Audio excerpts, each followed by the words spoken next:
ଏକ ନମ୍ବର ସଂକ୍ଷେପରେ ଉତ୍ତର ଦିଅ। କରେ ଦେଖ କ'ଣ ଦେଇଛି କ୍ୱେଶ୍ଚନ୍ ନା ଧରା ବକ୍ଷରୁ ରାତିରେ ଅନ୍ଧକାର କିପରି ଦୂର ହୁଏ। ନା ଏହାର ଉତ୍ତର ଟିକି ଟିକି ତାରକା ଗଗନରେ ଫୁଟି ଉଠିବାରୁ ଧରା ବକ୍ଷରୁ ରାତ୍ରିର ଅନ୍ଧକାର ଦୂରେଇ ଯାଏ ଓ ଚତୁର୍ଦିଗ ଆଲୋକିତ ହୋଇଉଠେ। ଖ ଦେଖ କ'ଣ ଦେଇଛି ନା ଆସଇ ରଜନୀ ରାଣୀ ଧରି କଳା ବେଶ ଏକଥା କହିବାର ଅର୍ଥ କ'ଣ। ନା ଏହାର ଉତ୍ତର ସନ୍ଧ୍ୟା ପରେ ରାତି ଆସେ, ରାତିର ରୂପ ହେଉଛି କଳା। କବି ରାତିକୁ ରାଣୀଙ୍କ ସହିତ ତୁଳନା କରି ତାର ରୂପକୁ ବର୍ଣ୍ଣନା କରି କହିଛନ୍ତି ଯେ ସେ କଳା ବେଶ ଧରି ପୃଥିବୀକୁ ଆସିଛନ୍ତି। ଗ ଦେଖ ମିଠା ଫଳ ଫଳୁ ନଥିଲେ ମଧ୍ୟ କୌଣସି ଗଛକୁ କାଟିବା ନାହିଁ କାହିଁକି। ନା ଏହାର ଉତ୍ତର ମିଠା ଫଳ ନ ଫଳୁଥିଲେ ମଧ୍ୟ ଗଛ ବାଟୋଇକୁ ଛାଇ ଦେଇଥାଏ, ତେଣୁ କୌଣସି ଗଛକୁ କାଟିବା ନାହିଁ। ଘ ଦେଖ ମଧୁବାବୁ କେବେ ଓ କେଉଁଠାରେ ଜନ୍ମଗ୍ରହଣ କରିଥିଲେ। ନା ମଧୁବାବୁ 1848 ମସିହା ଏପ୍ରିଲ ମାସ 28 ତାରିଖ ଦିନ କଟକ ଜିଲ୍ଲାର ସତ୍ୟଭାମାପୁର ଗ୍ରାମରେ ଜନ୍ମଗ୍ରହଣ କରିଥିଲେ। ଉଁ ଦେଖ ରାଜା ନିଜର ଭ୍ରମ ବୁଝିପାରିଲେ କିପରି।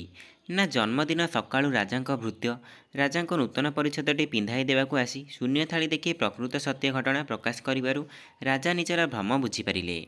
ଚ ଦେଖ ରାସ୍ତା ପାରି ହେବାରେ ଜନ୍ କାହିଁକି ଡିକ୍ର ସାହାଯ୍ୟ ନେଲେ। ନା ଜନ୍ ଅନ୍ଧ ଥିଲେ, ତେଣୁ ସେ ରାସ୍ତା ପାରି ହେବାରେ ଡିକ୍ର ସାହାଯ୍ୟ ନେଲେ।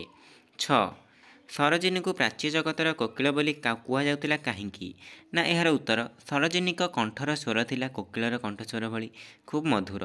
ତାଙ୍କ କବିତାରେ ମୁଗ୍ଧ ହୋଇ ତାଙ୍କୁ ପ୍ରାଚ୍ୟ ଜଗତର କୋକିଳ ବୋଲି କୁହାଯାଉଥିଲା।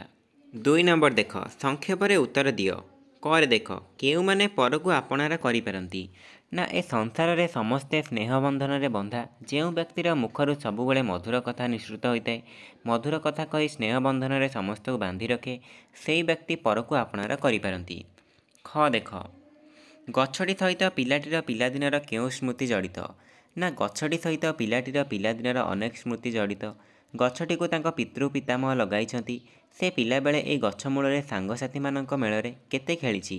ବାଲ୍ୟକାଳରେ ଏହି ଗଛ ମୂଳରେ ସଞ୍ଜ ସକାଳେ ନିରୋଳାରେ ପୋଥି ବସି ପଢ଼ିଛି। ଗ ଦେଖ ମଧୁବାବୁଙ୍କର ଅଭାବ ଘଟିଲା କାହିଁକି। ନା ନିଜର ଉତ୍କଳ ଟ୍ୟାନେରୀ ଜୋତା କାରଖାନାରେ ଜୋତା ତିଆରି କାମରେ ଟିକିଏ ଖଇଚା ଦେଖିଲେ ମଧୁବାବୁ ବିଡ଼ା ବିଡ଼ା ଚମଡ଼ା ଜୋତା ପୋଡ଼ି ଦେଉଥିଲେ, ସେଥିପାଇଁ ମଧୁବାବୁଙ୍କର ଅଭାବ ଘଟିଲା। ଘ ଦେଖ ପ୍ରଧାନ ବିଚାରପତି ତନ୍ତରେ କୌଣସି ପୋଷାକ ନ ଦେଖି କ'ଣ ଭାବିଲେ। ପ୍ରଧାନ ବିଚାରପତି ତନ୍ତରେ କୌଣସି ପୋଷାକ ନ ଦେଖି ଭାବିଲେ ସେ ପ୍ରଧାନ ବିଚାରପତି ଭାବେ କେତେ ମାମଲାର ବିଚାର କରି ତାର ସମାଧାନ କରିଛନ୍ତି। ନ୍ୟାୟ ବିଚାର ପାଇଁ ସମସ୍ତଙ୍କ ଦ୍ୱାରା ପ୍ରଶଂସିତ ହୋଇଛନ୍ତି, ତେବେ ସେ କ'ଣ ବୁଦ୍ଧିହୀନ ଓ ବିଚାରପତି ପଦ ପାଇଁ ଅଯୋଗ୍ୟ। ବିଲାତର ପୋଲିସ ସଂସ୍ଥାକୁ ଭାରତୀୟ ଯୁବକ କାହିଁକି ପ୍ରଶଂସା କରିଥିଲେ। ନା ବିଲାତର ପୋଲିସ ସଂସ୍ଥା ଚକ୍ଷୁହୀନମାନଙ୍କୁ ସାହାଯ୍ୟ କରିବା ପାଇଁ କୁକୁରମାନଙ୍କୁ ତାଲିମ ଦିଅନ୍ତି ଓ ତାହାକୁ ଚକ୍ଷୁହୀନମାନଙ୍କୁ ଯୋଗାଇ ଦିଅନ୍ତି। ସେହି ତାଲିମପ୍ରାପ୍ତ କୁକୁରମାନେ ସେହି ଚକ୍ଷୁହୀନମାନଙ୍କୁ ସବୁ କ୍ଷେତ୍ରରେ ସାହାଯ୍ୟ କରନ୍ତି। ଏଥିପାଇଁ ବିଲାତର ପୋଲିସ ସଂସ୍ଥାକୁ ଭାରତୀୟ ଯୁବକ ଜଣକ ପ୍ରଶଂସା କଲେ। 3 ନମ୍ବର ଦେଖ ସରଳ ଭାଷାରେ ବୁଝାଇ ଲେଖ। କରେ କ'ଣ ଦେଇଛି ନା ରହରେ କାଠୁରିଆ ନ ପକାଅ ହାଣି, ଶୁଣ କାନ ଡେରି ଥରେ ଏ ଗଛ କାହାଣୀ। କିମ୍ବାରେ କ'ଣ ଦେଇଛି ନା ଭାଙ୍ଗି ଯାଇଅଛି ଏବେ ଦିବସ ଗହଳ, ନାହିଁ ଆଉ ଏ ଭୁବନ ଜୀବନ ଚହଳ। ଏଇଟାକୁ ଆମେ କରିବା। ଦେଖ କ'ଣ ନା ଭାଙ୍ଗି ଯାଇଅଛି ଚହଳ। ଉକ୍ତ ପଦ୍ୟାଂଶଟି ଆମ ପଠିତ ସାହିତ୍ୟ କଳିକା ପୁସ୍ତକର ସନ୍ଧ୍ୟା ପଦ୍ୟରୁ ଆନିତ। ଏଠାରେ ଭକ୍ତକବି ମଧୁସୂଦନ ରାଓ ରାତ୍ରିର ଶାନ୍ତ ପରିବେଶ ସମ୍ପର୍କରେ ବର୍ଣ୍ଣନା କରିଛନ୍ତି। ଦିବସ କର୍ମମୁଖର ପଶୁପକ୍ଷୀଠାରୁ ଆରମ୍ଭ କରି ମନୁଷ୍ୟ ପର୍ଯ୍ୟନ୍ତ ଦିବସରେ ସମସ୍ତେ ନିଜ ନିଜ କର୍ମରେ ବ୍ୟସ୍ତ ଥାଆନ୍ତି। ସନ୍ଧ୍ୟା ଆଗମନ ପରେ ଅନ୍ଧକାର ଧରାପୃଷ୍ଠକୁ ମାଡ଼ି ଆସେ। ସମସ୍ତେ ନିଜ ନିଜର କାମରୁ ଗୃହକୁ ଫେରିଆସନ୍ତି। ଅନ୍ଧକାର ଯେତେ ଘନେଇଯାଏ ଧରାପୃଷ୍ଠରେ ନୀରବତା ସେତେ ବ୍ୟାପିଯାଏ। ଚାରିଆଡ଼େ ଶାନ୍ତ ପରିବେଶ ସୃଷ୍ଟି ହୁଏ। ଦିବସର ସେହି କର୍ମ ଚଞ୍ଚଳତା ଆଉ ନଥାଏ। 4 ନମ୍ବର ବି ସରଳ ଭାଷାରେ ବୁଝାଇ ଲେଖ ଦେଇଛି।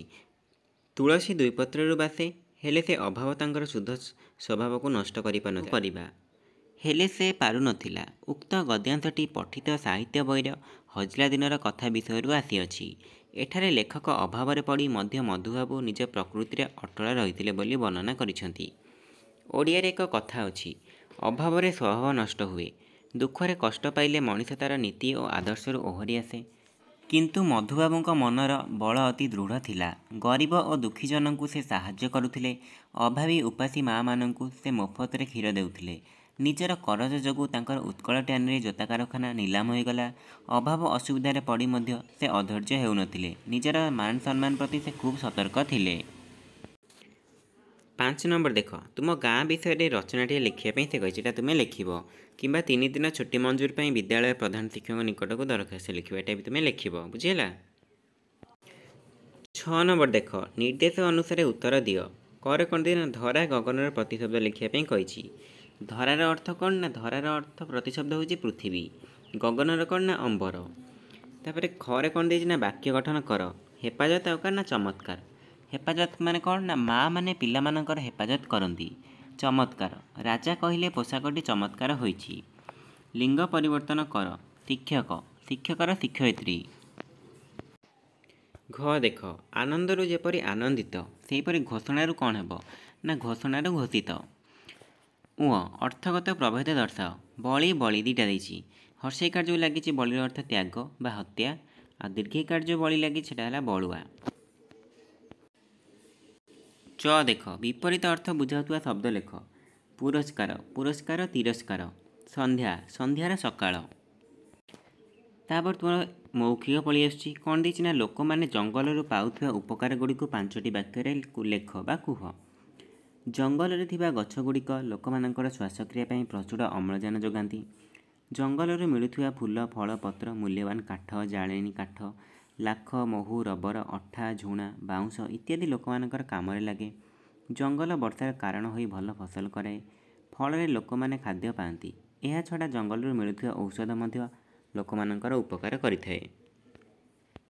ତାପରେ 2 ନମ୍ବର କ ଦେଖ ମଧୁବାବୁଙ୍କର ଜୋତା କାରଖାନା ନାମ କ'ଣ ଥିଲା ନା ଏହାର ନାମ ଉତ୍କଳ ଟ୍ୟାନେରୀ।